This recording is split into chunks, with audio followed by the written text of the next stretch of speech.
കേരളത്തിലെ നിയമസഭാ തെരഞ്ഞെടുപ്പിനുള്ള മുന്നൊരുക്കങ്ങൾ സജീവമാക്കി ബിജെപി. സ്ഥാനാർത്ഥികളുടെ പ്രാഥമിക പട്ടിക സംസ്ഥാന നേതൃത്വം കേന്ദ്ര നേതൃത്വത്തിന്റെ പരിഗണനയ്ക്ക് കൈമാറി. കേരളത്തിന്റെ തെരഞ്ഞെടുപ്പ് ചുമതലയുള്ള ദേശീയ ജനറൽ സെക്രട്ടറി വിനോദ് താവ്ഡെയുടെ സാന്നിധ്യത്തിലാണ് പട്ടിക സംബന്ധിച്ച ചർച്ചകൾ നടന്നത്. ആറന്മുള മണ്ഡലത്തിൽ മുതിർന്ന നേതാവ് കുമ്മനം രാജശേഖരനും മഞ്ചേശ്വരത്ത് മുൻ സംസ്ഥാന പ്രസിഡന്റ് കെ സുരേന്ദ്രനും മത്സരിക്കുമെന്നതാണ് പ്രാഥമിക തീരുമാനം.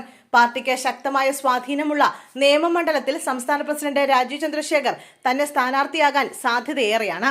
ഇക്കാര്യം അദ്ദേഹം നേരത്തെ തന്നെ വ്യക്തമാക്കിയിരുന്നു. പ്രാഥമിക പട്ടികയിൽ മുൻ സംസ്ഥാന പ്രസിഡന്റും കേന്ദ്രമന്ത്രിയുമായ വി മുരളീധരൻ, ദേശീയ സംസ്ഥാന പ്രസിഡന്റും ദേശീയ നിർവാഹക സമിതി അംഗവുമായ പി കെ കൃഷ്ണദാസ്, സംസ്ഥാന general secretary Anoop Antony, vice president Shone George, Thiruvananthapuram city ജില്ലാ പ്രസിഡന്റ് കരമന ജയൻ, ആലപ്പുഴ ജില്ലാ പ്രസിഡന്റ് സന്ദീപ് വചസ്പതി എന്നിവരുടെ പേരുകളും ഉൾപ്പെട്ടിട്ടുണ്ട് എന്നാണ് പുറത്തുവരുന്ന റിപ്പോർട്ടുകൾ സൂചിപ്പിക്കുന്നത്. ജനറൽ സെക്രട്ടറി എം ടി രമേശിനെ തൃശൂരിൽ പരിഗണിക്കുന്നുണ്ട്.